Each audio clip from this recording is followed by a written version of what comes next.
नगर पालिका निगम रायगढ़ के चुनाव प्रक्रिया लगभग शुरू हो गई है। 15 जनवरी को मतदाता सूची का अंतिम प्रकाशन होना है।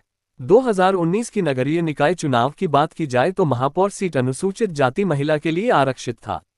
इस चुनाव में महापौर सीट अनुसूचित जाति मुक्त है। दोनों ही पार्टी में महापौर पद और पार्षद पद के लिए दावेदारों का दौरा शुरू हो गया है। इसी बीच दोनों ही पार्टी अपने अपने प्रत्याशियों के जीत के दावा कर रहे हैं। कांग्रेस साफ तौर पर कह रही है वार्ड आरक्षण के बाद कांग्रेस का रास्ता स्पष्ट हो गया है। लगभग 30 से 35 वार्ड में कांग्रेस जीतेगी। वहीं भाजपा की बात करें तो वह भी अपने प्रत्याशी की जीत की दावा कर रही है और जीताऊ प्रत्याशी को ही भाजपा टिकट देगी।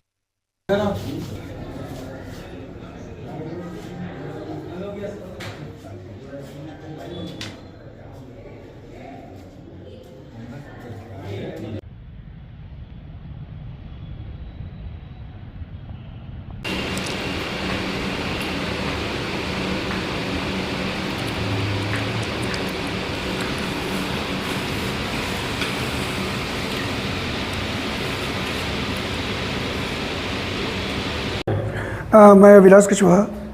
आपने बीजेपी से महापौर पद के लिए दावेदारी पेश की है, बताएंगे? जी, मैंने अपनी दावेदारी महापौर पद के लिए पेश की है और मैं चाहता हूं कि पार्टी जैसा भी पार्टी आदेश करेगी, पार्टी के संगठन का जैसा आदेश रहेगा मैं उसमें काम करूंगा और मेरी जो आगे का मतलब विजन है वो चीज़ को लेकर मैंने अपनी बात को रखी पार्टी कार्यालय में। और अगर पार्टी मुझे मौका देती है तो सरकार की अपनी नीतियों को जन जन तक पहुंचाने का कार्य करेंगे हम और रायगढ़ विकास कार्य के लिए जितना ज़्यादा से ज़्यादा हो सकेगा अच्छे से अच्छा प्रयास करेंगे। संजय अग्रवाल, शहर मंडल अध्यक्ष, भाजपा। आगामी नगर निकाय चुनाव के लिए अब तक महापौर पद के लिए और वार्ड पार्षद के लिए कितने दावेदारों ने दावा पेश किया?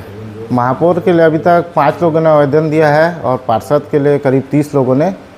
और पार्टी सभी वार्डों में पूरी दम से चुनाव लड़ेगी और हम नगर निगम में अपनी सरकार बनाएंगे। मापदंड क्या है चयन प्रक्रिया में? भाजपा का सक्रिय सदस्य होना चाहिए और जो भाजपा के लिए विपक्ष में काम किया और सालों से काम कर रहे हैं उसी को ज़्यादा वैल्यू दी जाएगी। नारायण गोरे, पूर्व एल्डरमैन। अभी आपने महापौर के लिए कांग्रेस से दावेदारी की है, बताएं? हाँ, दावेदारी तो मैं पुख्ता रूप से किया हूँ और मैंने पार्टी की बहुत सेवा की है। करीब 32 वर्षों से कांग्रेस कमेटी से जुड़ा हुआ हूँ। विभिन्न पदों में रहते हुए पार्टी की सेवा किया हूँ। जिला शहर कांग्रेस कमेटी का महामंत्री था, यूथ कांग्रेस का उपाध्यक्ष था। मेरी जो राजनीति शुरुआत NSUI से हुई थी। महामंत्री था, नगर अध्यक्ष था और सभी दायित्वों को मैं गंभीरता से निभाते हुए पार्टी की सेवा करते आ रहा हूँ। अब पार्टी में कभी मैं पार्टी विरोधी गतिविधियों में कभी शामिल नहीं था। पार्टी का जो निर्देश था उसको भली भांति आज तक पालन करते आ रहा हूँ। आज अगर कांग्रेस कमेटी मेरी सेवा भाव को देखते हुए मुझे टिकट देती है तो मैं महापौर के प्रत्याशी के रूप में विजयी होकर अवश्य दिखाऊँ। और वार्ड के लिए अभी तक कितने दावेदारी पेश कर चुके हैं? देखिए, नगर पालिक निगम रायगढ़ की चुनाव प्रक्रिया लगभग शुरू हो गई है और जैसा हम लोग अनुमान लगा रहे हैं कि 16 जनवरी तक आचार संहिता लग जाएगी तो संभावित फरवरी में नगर पालिक में वार्डों का चुनाव और महापौर का चुनाव जो प्रत्यक्ष रूप से होना है वो हो जाएगा। तो उसके लिए पहले भी हमारे कांग्रेस कमेटी ने चुनाव में अपने साथियों को भेजकर एक सर्वे कराई है और अभी हम लोगों ने आवेदन लेने की प्रक्रिया शुरू की है। तो अलग अलग वार्डों से बहुत आवेदन आ रहे हैं।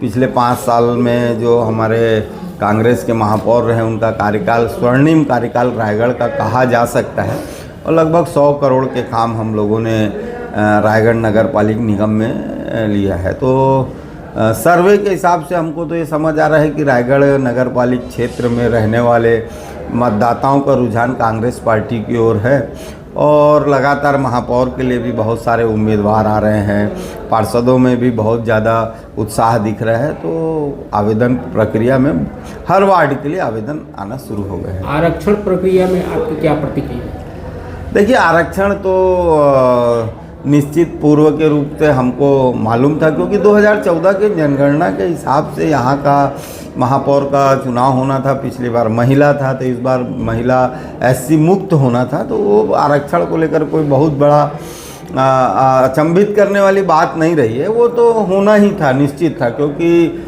जो आरक्षण का नियमावली है उसके अनुसार तो आरक्षण यहाँ एससी सीट का होना था। वार्डों का जो आरक्षण हुआ है वो निश्चित तौर पर कांग्रेस के पक्ष में जाता हुआ दिख रहा है, क्योंकि हमारे जो पार्षद रहे उनकी सीट बहुत कम गड़बड़ाई है और भारतीय जनता पार्टी को इसमें ज़्यादा इफेक्ट पड़ेगा। तो कांग्रेस के लिए इस बार लगता है कि 30 से 35 सीट कांग्रेस पार्टी जीतेगी।